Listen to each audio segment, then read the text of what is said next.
Guten Tag සුබ දවසක් ඔයාලා හැමෝටම. ඔයාලා මේ එකතු වෙලා ඉන්නේ Learn German with Sinhala මගේ YouTube channel එකත් එක්ක. ඉතින් මම අද ඔයාලට German සිංහල ඉගෙන ගන්න අපේ YouTube වීඩියෝ මාලාවේ දෙවෙනි පාඩම අරගෙන ආවා. Lektionen 2. අද මම ඔයාලට අපේ දෙවෙනි පාඩම විදියට කතා කරන්න යන්නේ ජර්මන් හෝඩිය ගැන. das alphabet. ජර්මන් හෝඩිය ගැන කතා කරනවා නම් මේකෙදි පාවිච්චි වෙන්නේ ඉංග්‍රීසි හෝඩියේ අකුරු 26. ඊට අමතරව තවත් අකුරු 4ක් පාවිච්චි කරනවා. මේදී කියන්න ඕන ඉංග්‍රීසි හෝඩියේ අකුරු 26 පාවිච්චි කරාට අපි ඒක ප්‍රොනවුන්ස් කරන විදිය වෙනස් වෙනවා. ඉංග්‍රීසි හෝඩියේදී A B C D කියලා ප්‍රොනවුන්ස් කරාට අපි ජර්මන් හෝඩියේදී ප්‍රොනවුන්ස් කරන්නේ A B C D කියලා. ඉතින් මම අද මගේ වීඩියෝ එකේදී අකුරු ජර්මන් හෝඩියේ අකුරු සහ ඒව ප්‍රොනවුන්ස් කරන විදිය සහ ඒවට එන උදාහරණ ඔයාලට කියලා දෙන්න බලාපොරොත්තු වෙනවා. ඉතින් අපි යමු අපේ පළවෙනි අකුරට. A. ඔයාලට පේනවා ඇති ඉංග්‍රීසි හෝඩියේ ඒම තමයි තියෙන්නේ. නමුත් ඒක ප්‍රොනවුන්ස් කරන හැටි වෙනස්. ඒක ප්‍රොනවුන්ස් කරන්නේ ආ කියලා. අප්පල්. අප්පල් කියන්නේ ඇපල් ගෙඩියට. බල්. බල් කියන්නේ බෝලෙට. ඔයාලට පේනවා ඇති ඉංග්‍රීසියේදී අපි ලියන විදිහටම තමයි ජර්මන් වලත් බෝලය කියලා ලියලා තියෙන්නේ. නමුත් අපි ඒක ප්‍රොනවුන්ස් කරන හැටි වෙනස් වෙලා තියෙනවා. අපි ඉංග්‍රීසියේදී බෝල් කියලා ප්‍රොනවුන්ස් කරලා ජර්මන් වලදී අපි ඒක ප්‍රොනවුන්ස් කරන්නේ බල් කියලා. ක්ලවුන්. ක්ලවුන් කියන්නේ විකටයට. ඩෙල්ෆින්. ඩෙල්ෆින් කියන්නේ ඩොල්ෆින්ට. ඒංගල්. ඒංගල් කියන්නේ සුරංගනාවියට. ෆිෂ්. ෆිෂ් කියන්නේ මාළුවට. ඔයාලට පේනවා ඇති ඉංග්‍රීසි හෝඩියේදී අපි මාළුවට කියන්නේ ෆිෂ් කියලානේ. ඉතින් ප්‍රොනවුන්ස් කරන හැටි සමානයි. නමුත් ලියලා තියෙන විදිය වෙනස්. ගාඩන්. ගාඩන් කියන්නේ ගෙවත්තට. හවුස්. මේකත් එහෙමයි. හවුස් කියන්නේ ගෙදරට. ඉංග්‍රීසි වලදී සහ ජර්මන් වලදී ප්‍රොනවුන්ස් කරන විදිය සමානයි. නමුත් ලියන්න ඕන විදිය වෙනස් වෙනවා. ඉන්සෙක්ට්. ඉන්සෙක්ට් කියන්නේ කෘමියට. යොට්.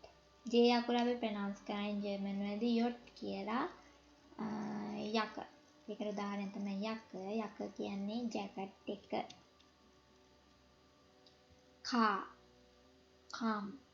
කම් කියන්නේ පනාව.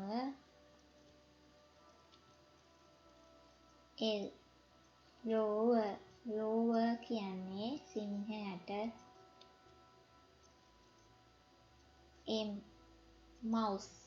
මවුස් කියන්නේ මීයට.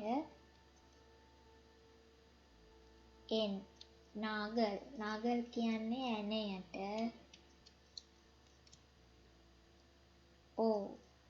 ඕරාන්ජ කියන්නේ දොඩම් ගෙඩියට. මේකදී අපි දොඩම් ගෙඩියටත් ඔරාන්ජ කියලා කියනවා. තැඹිලි පාටටත් ඔරාන්ජ කියලා ජර්මන් වලදී පාවිච්චි කරනවා. පෙයාල කියන්නේ මුතු ඇටයට. කුවල කියන්නේ ජෙලිෆිෂ්.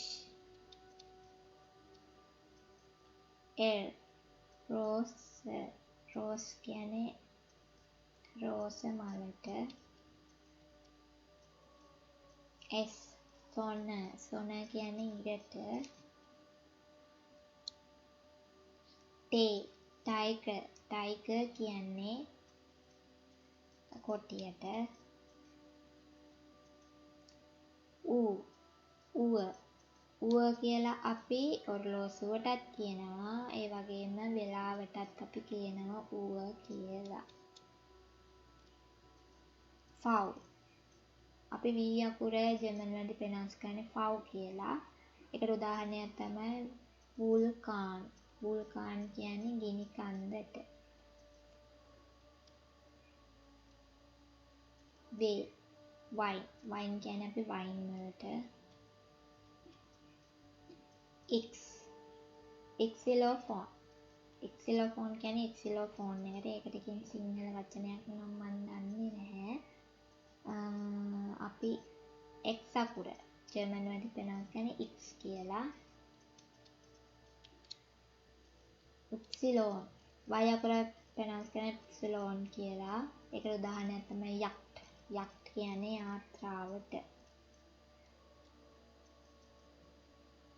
සෙට්. සෙට් කියන්නේ ඉසෙට්. ඉසෙට් අකුරට අපි ජර්මන් වලින් කියන්නේ සෙට් කියලා. සීබ්‍රා. සීබ්‍රා කියන්නේ සීබ්‍රට. ඉංග්‍රීසි වලේ එන අකුරු 26ට අමතරව වෙනත් අකුරු 4ක් පාවිච්චි වෙනවා කියලා මම කලින් කිව්වා. ඒ අකුරු වලින් එකක් තමයි මේ ඔයාලට පේන්නේ. මේකට අපි කියන්නේ ආමිට් උම්ලවුට්. ඒ කියන්නේ ආත් එක්ක උම්ලවුට් කියන එක. උම්ලවුට් කියන්නේ ඔය අකුරු උඩ තියෙන තිත් එකට මේක ආ නෙමෙයි ඒ. අපි ඒ අකුරට ආ කියනවා. මේ ආමිට් උම්ලවුට් අකුර ඒ කියලා ප්‍රොනවුන්ස් කරනවා. ඒකට උදාහරණයක් විදිහට ඒර. ඒර කියන්නේ කනට. මේක ඕමිට් උම්ලවුට්. කලින් කතා කරපු අකුර වගේම තමයි ඕත් එක්ක උඩට තිත් දෙක ලියනවා. මේක ප්‍රොනවුන්ස් කරන්නේ ඕයි. ඌල්. ඒකට උදාහරණයක් තමයි ඌල්. ඔයිල් කියලා. ඔයිල් වලට තමයි අපි කියන්නේ. තෙල් වලට තමයි ඌල් කියලා කියන්නේ. මේක ඌමිට් උම්ලවුට්. ඌ අකුරට. ඒ කියන්නේ යූ අකුරට උඩට තිත් දෙකක් තියලා තමයි මේක ලියන්නේ. මේක අපි ප්‍රොනවුන්ස් කරන්නේ ඌයි. ඒකට උදාහරණයක් විදිහට අපිට ඌබුන් පෙන්වන්න පුළුවන්. මේ ඌබුන් කියන එක්සයිස් කියන එක කියලා තමයි අපි කියන්නේ. මේක ලියන එකක් හෝ කරන එකක් ඕනම එක්සයිස් එකක් මේකට අයිති වෙනවා. අවසාන අකුර තමයි එට්සෙට්. එට්සෙට්. මේක එට්සෙට් කියලා තමයි මේ අකුරට කියන්නේ. මේක අපිට ඩබල් S පාවිච්චි කරලා ලියන්න පුළුවන්. මේක ප්‍රොනවුන්ස් වෙන්නේ ඩබල් S තමයි. ෆූස්. ෆූස් කියන්නේ පාදය. ඉතින් අපි අද කතා කරේ ජර්මන් හෝඩිය ගැන. ඔයාලට පේනවා ඇති ඉංග්‍රීසි හෝඩිය අකුරු 26 පාවිච්චි වෙලා තියෙනවා. නමුත් කලින් මම කියලා දුන්න විදිහට ප්‍රොනවුන්ස් කරන්නේ ඒ විදිහට නෙමෙයි. සමානව ප්‍රොනවුන්ස් කරන වචන අකුරුත් තියෙනවා. නමුත් බොහෝ වචන වෙනස් වෙනවා. ඊට අමතරව තවත් අකුරු 4ක් තියෙනවා. ඒ අකුරු 4ත් ඔයාලට යටින් පේනවා. ඉතින් අපි ආයෙත් මේක කියලා බලමු. කොහොමද කියන්නේ කියලා. ආ බේ සේ දේ ඒ එෆ් ගේ හා ඊ යොට් කා එල් එම් එන්